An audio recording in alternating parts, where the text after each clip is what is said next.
드디어 10가지 재앙의 끝판왕인 장자의 죽음을 앞두고 있습니다.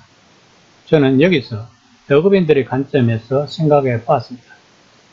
애굽의 국민들 중에는 바로와 같은 왕족과 귀족들과 평민들이 있었을 것입니다. 그리고 많은 노예들도 있었을 것입니다. 그런데 애굽의 국민들 중에서도 못 살고 어려운 사람들도 있었을 것입니다. 성경에서는 몸종의 장자까지 다 죽인다고 합니다. 성경은 끊임없이 세상 권세와 하나님 나라와의 대립을 이야기하면서 하나님 나라는 하나님의 정의와 사랑이 분배되는 곳이라면서 과부와 어린 아이들과 나은 애들처럼 어렵고 힘든 사람들에게 하나님의 사랑이 골고루 분배되는 것이라고 했습니다. 그런데 오늘 본문에서는 그렇지 않는다는 것입니다.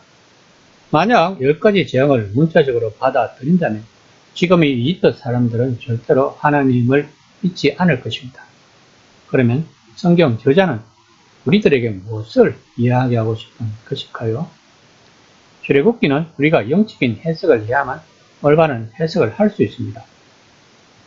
문자적으로 해석을 하면 하나님은 너무나 잔인하고 폭력적이고 목적을 위하여서는 피도 눈물도 없는 분으로 묘사되기 때문입니다.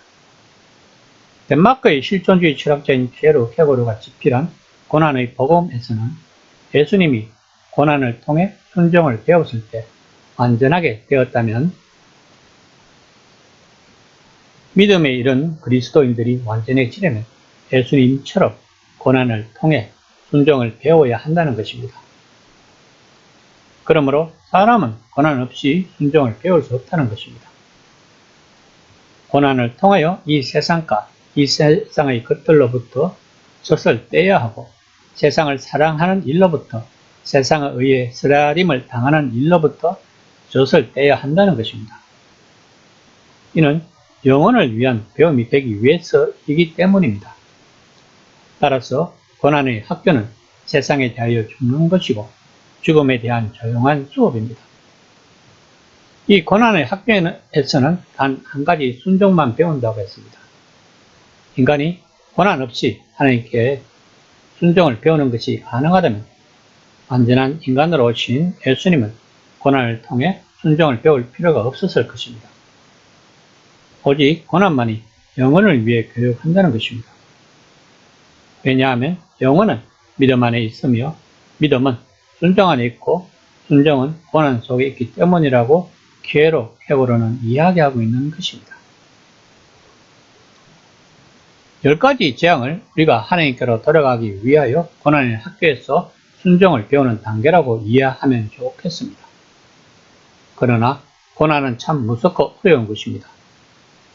고난을 통해 하나님을 만나면 좋은데 만약 하나님을 만나지 못한다면 사람은 더 추락을 한다는 것입니다. 또한 고난 없이 나는 하나님에게 순종할 수 있다고 자부하는 사람들 또한 자기의 의가 강한 사람들인 것입니다. 그러므로 우리 그리스도인들은 고난에 대하여 세상 사람들과 다르게 반응해야 하는 것입니다. 우리들은 이 고난을 통해 하나님이 우리들에게 주시는 메시지가 무엇일까에 초점을 맞춰야 하고 그 고난을 통해 한 단계 업그레이드가 되는 성도들이 되어야 한다는 것입니다. 우리들에게는 고난이 유익하다고 생각하면서 오늘 본문에 들어가 봅시다. 11장 1절에서 3절까지 말씀입니다. 여호와께서 모세에게 이르시기를 내가 이제 한 가지 재앙을 바로와 애굽에 내린 후에야 그가 너희를 여기서 내보내니라. 백성에게 말하여 사람들에게 각기 이웃들에게 은금 패물을 구하게 하라. 여호와께서 그 백성으로 애굽 사람의 은혜를 받게 하셨고 또 그 한 사람 모세는 애굽 땅에 있는 바로의 신하와 백성의 눈에 아주 위대하게 보였더라. 문맥상 9번째 재앙으로 인한 바로의 호출 이전에 모세가 이미 하나님께로부터 전해가던 메시지입니다. 한 가지 재앙은 장자의 죽음에 대한 재앙을 이야기하고 있습니다.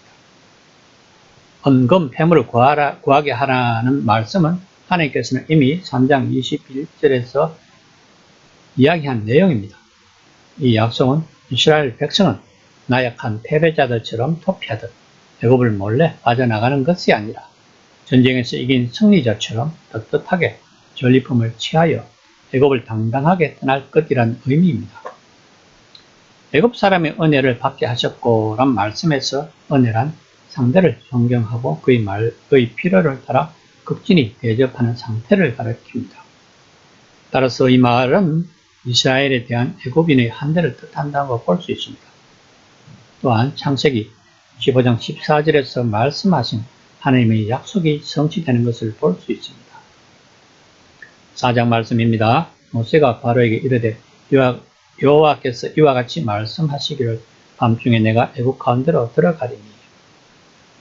지금까지 재앙은 하나님의 지시에 따라 모세와 아론이 대신 집행한 것이었으나 이제 마지막 재앙만은 하나님께서 친히 실행하실 것임을 나타낸 말입니다.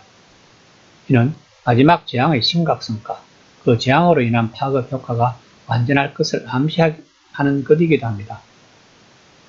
이로 미루어 때 하나님의 임재는 의인에게는 구원이고 악인에게는 멸망이라는 이중성을 내포합니다. 11장 5절 말씀입니다.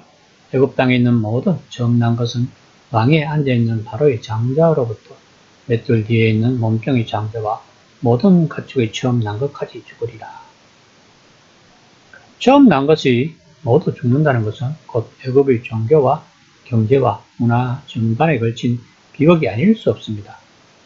이처럼 하나님은 애굽인이 신뢰하며 아끼고 소중히 여기던 것들에 철대를 가하심으로써 그들의 삶 자체를 심판하신 것입니다.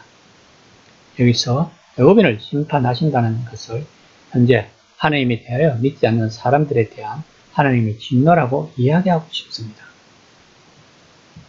7절 말씀입니다. 그러나 이스라엘 자손에게는 사람에게나 짐승에게나 개 한 마리도 그 혀를 움직이지 아니하리니 여호와께서 애굽 사람과 이스라엘 사이를 구별하는 줄을 너희가 알리라. 개도 짖을 일이 없을 만큼 이스라엘 각 집에서는 하나님의 보호하심으로 고요한 평온만 있을 것이라는 말씀입니다. 이처럼 하나님께 택함받은 자는 세상이 아무리 시끄럽다 해도 궁극적으로 보호하시는 분이 계시다는 사실로 인해 마음의 평안을 누릴 수 있다는 것입니다. 11장 9절에서 10절까지 말씀입니다. 여호와께서 모세에게 이르시기를 바로가 너희 말을 듣지 아니하리라. 그러므로 내가 애굽 땅에서 나의 기적을 더하리라 하셨고 모세와 아론이 이 모든 기적을 바로 앞에서 행하였으나 여호와께서 바로의 마음을 완악하게 하셨으므로 그가 이스라엘 자손을 그 나라에서 보내지 아니하였더라. 본문은 지금까지 전개된 출애굽의 전 과정의 모든 상황을 개괄적으로 요약하는 말입니다.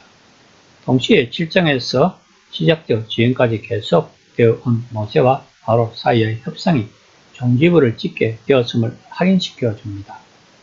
아울러 마지막 장자 재앙의 불가피성을 암시해 주는 말입니다. 고난은 순종을 배우는 학교라고 했습니다.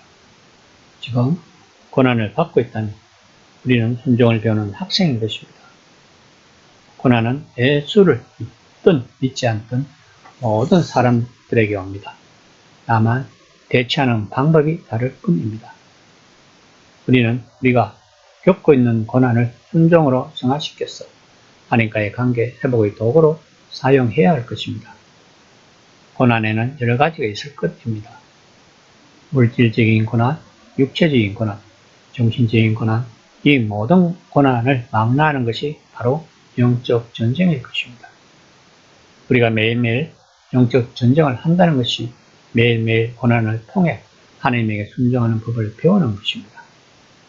만약 우리가 영적 전쟁을 하지 않는다면 우리는 심각하게 생각해야 합니다. 과연 내 안에 하나님이 계실까? 라고. 이 시간 나는 매일매일 영적 전쟁을 치르고 있는지를 한번 점검해 보는 시간이 되었으면 합니다.